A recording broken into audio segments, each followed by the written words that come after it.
People say time heals all wounds. But what happens when the wound is your whole world?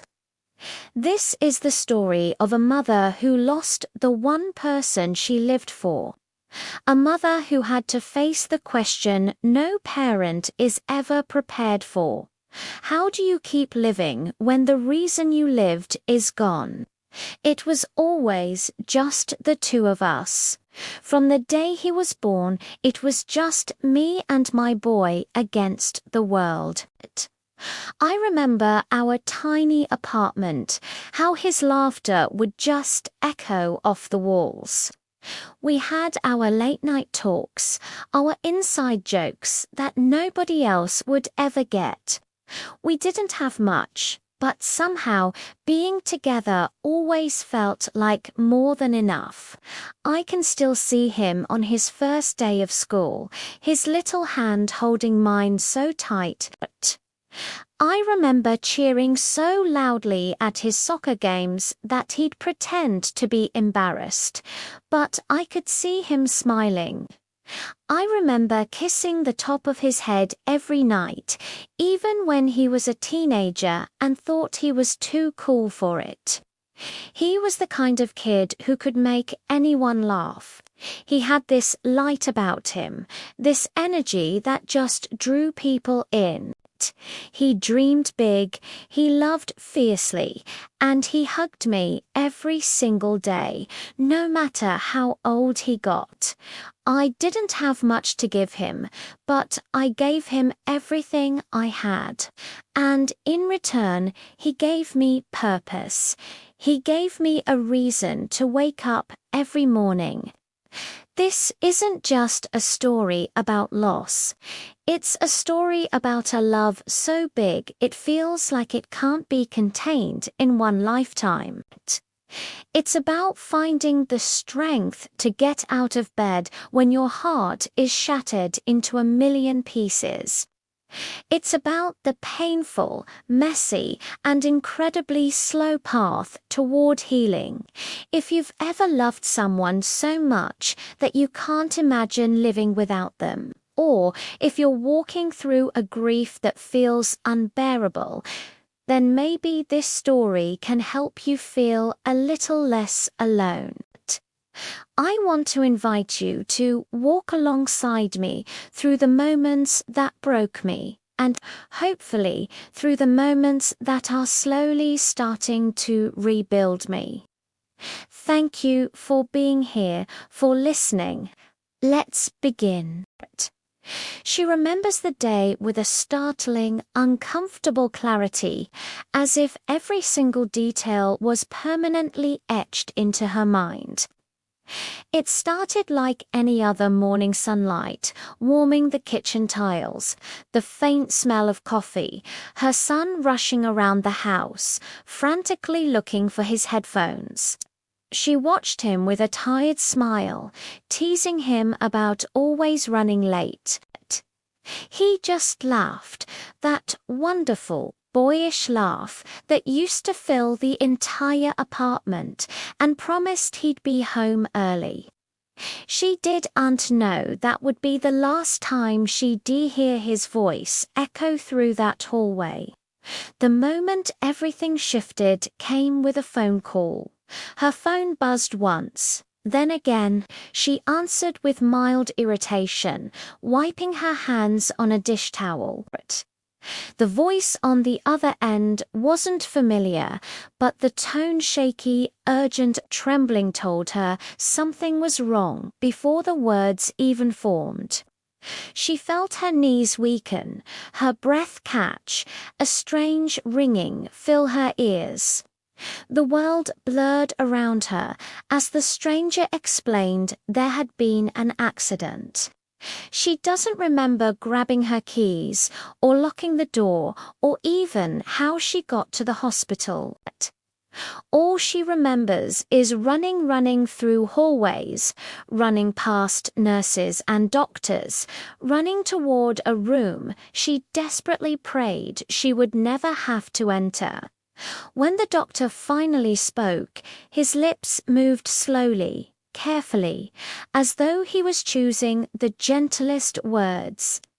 But there are no gentle words for a parent in that moment.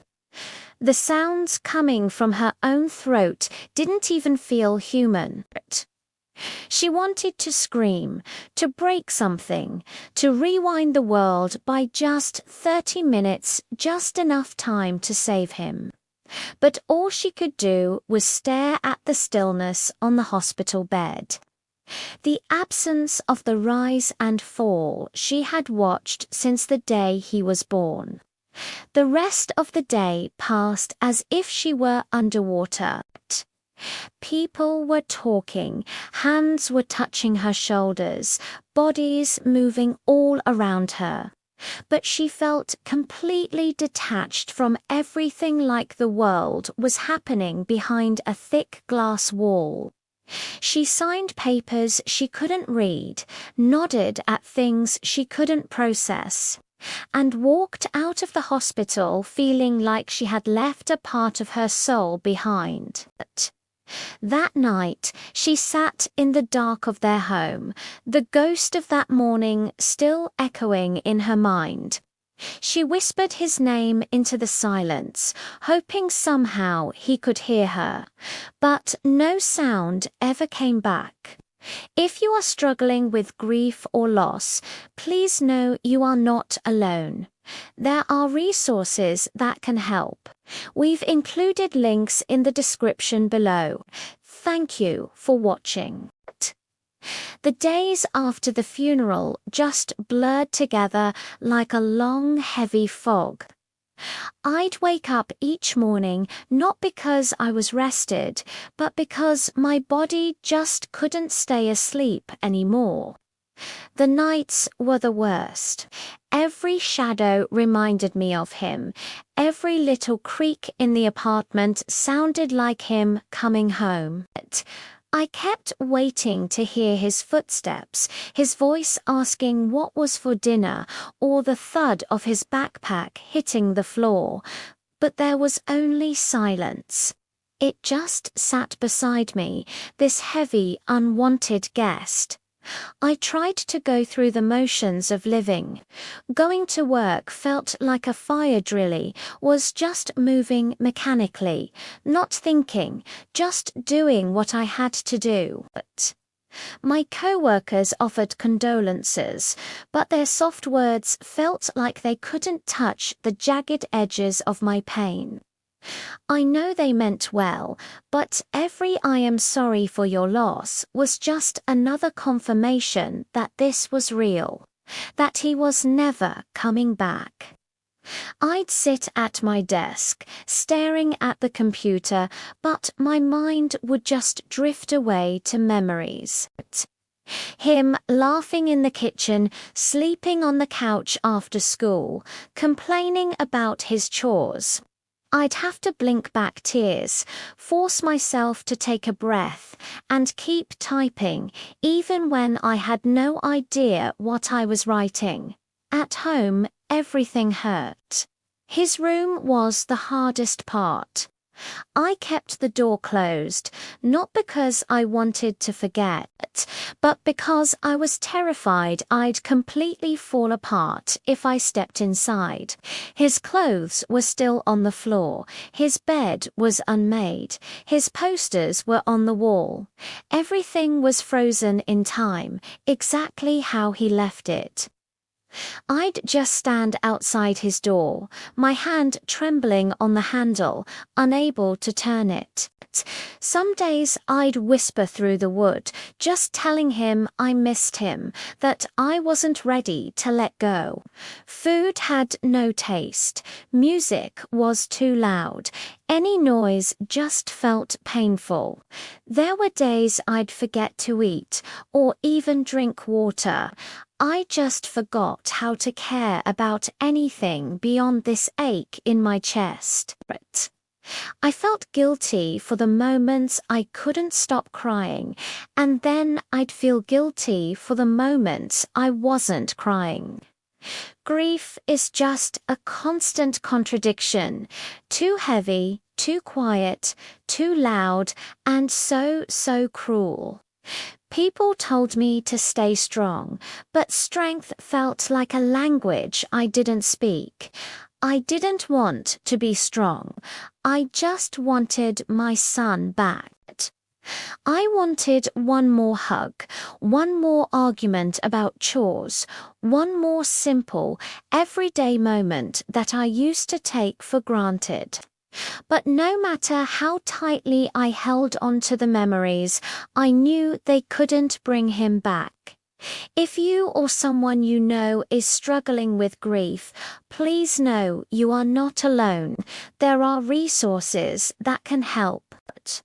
You can find support through organizations like the National Alliance on Mental Illness or by calling a local crisis line.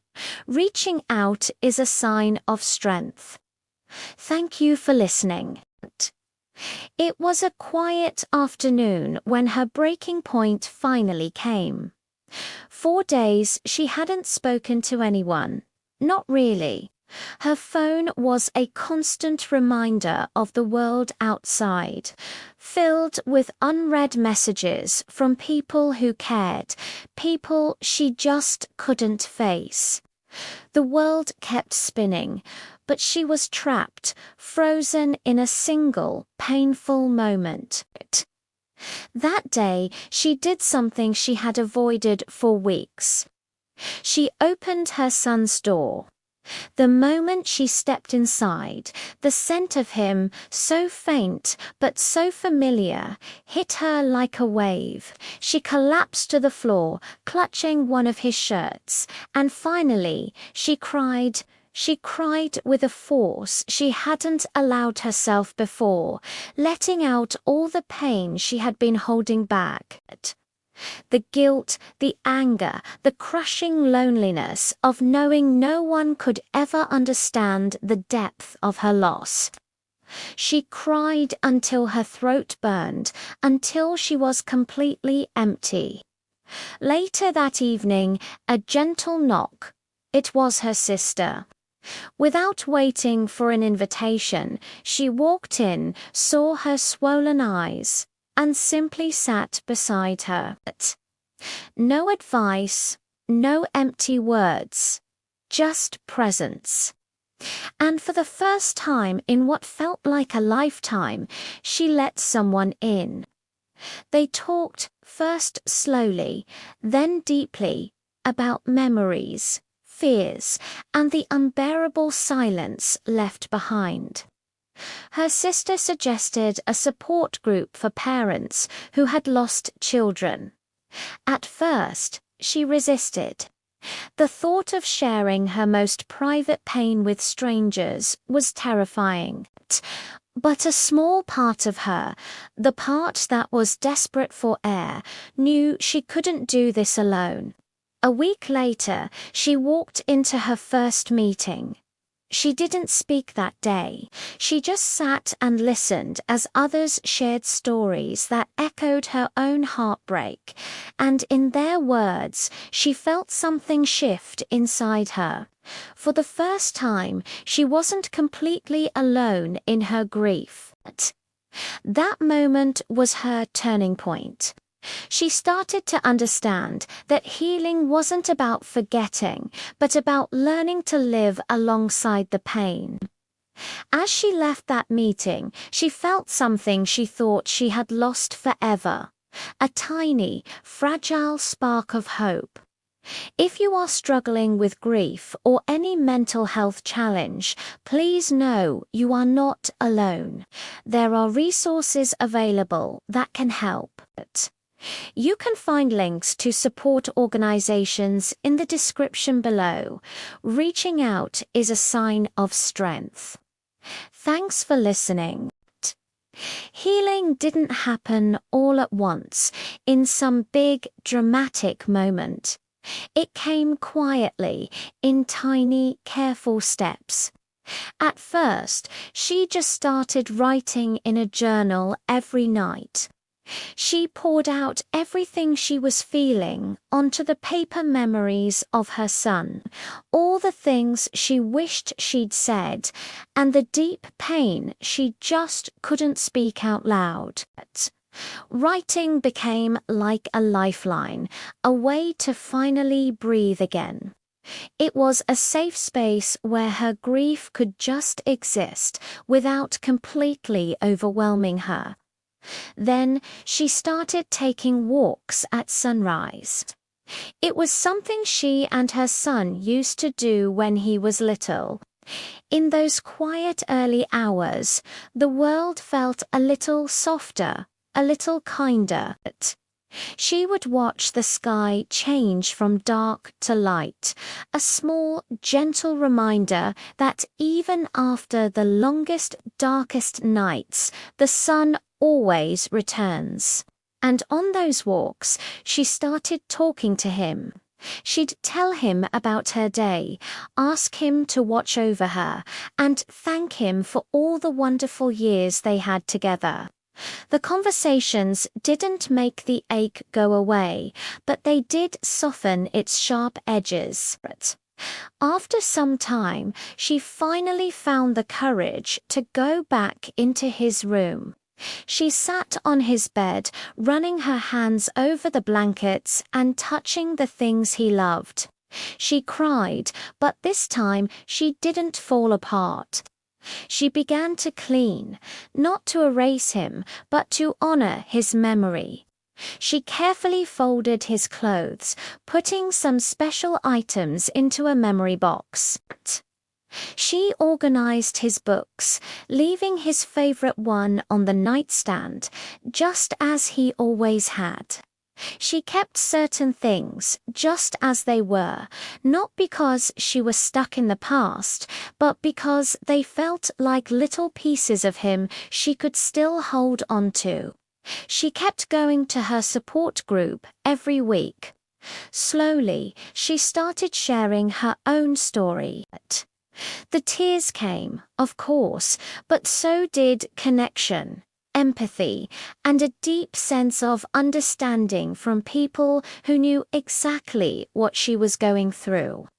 She learned that grief isn't something you have to conquer alone. It's a weight you can learn to carry with others.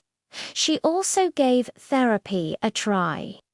It was hard at first, opening up about her feelings, but she gradually learned healthier ways to cope. She realized healing wasn't about letting go of her son.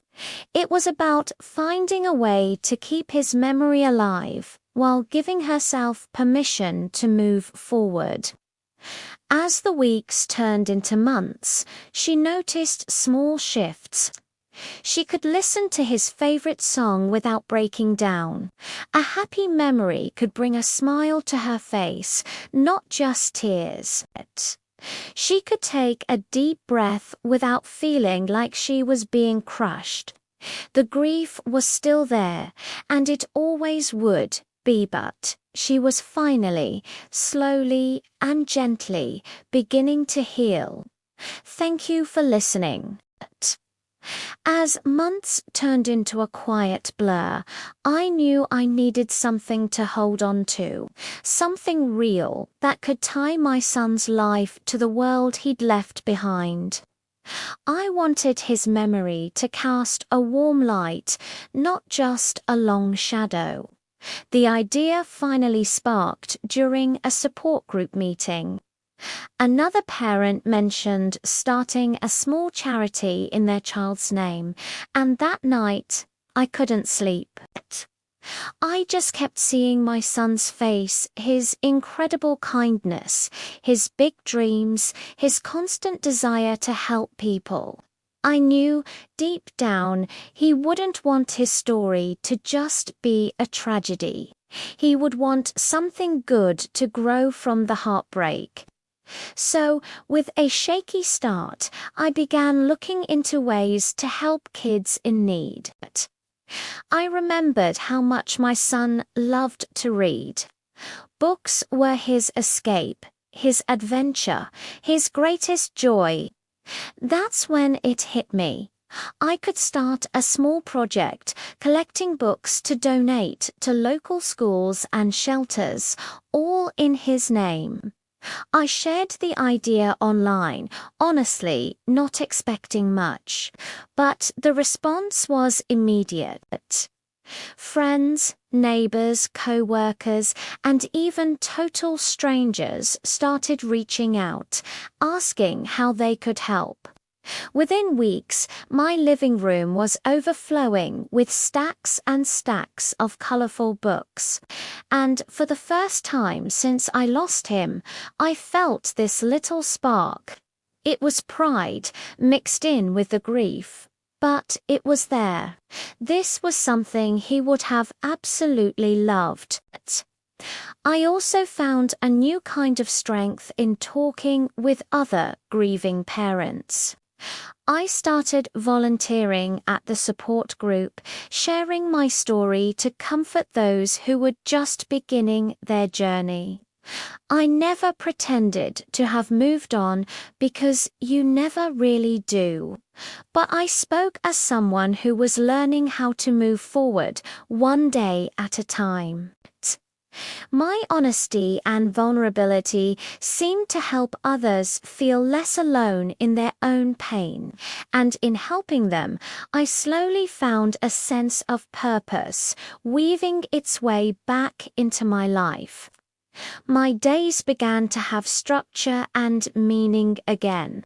I kept up with my morning walks and my journaling. I continued building the book project, watching it grow.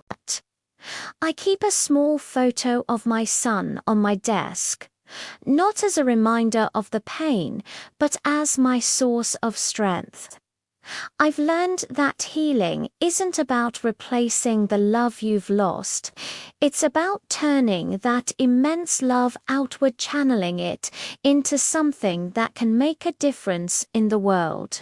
Grief, I've realized, changes its shape over time, but it never truly disappears. Some days are still incredibly hard. Some nights still end with tears. But I no longer feel like I'm being swallowed by the darkness. I've built something new, something rooted in love, memory, and resilience. My son's story didn't end with his death. It lives on in every single book we donate, in every parent we comfort, and in every small act of kindness done in his name. And in creating that legacy for him, I found my purpose again. Thank you for listening. People say that time heals all wounds, but I've learned that grief doesn't disappear. It simply becomes a part of you, like a scar from a battle you never wanted to fight. I used to think that moving forward meant letting go of him, but now I know it means carrying his love with me in everything I do. Healing didn't come in a sudden moment. It came slowly, through every tear, every conversation, every step I forced myself to take. If you are watching this and carrying your own loss, please know your love for them doesn't end, and neither does their impact on your life. You are allowed to grieve, to cry, but you are also allowed to rise again. My son may no longer be here, but he lives in my heart, in the memories we made, and in the good I try to bring into the world in his name. This is not the end of his story, and it's not the end of mine.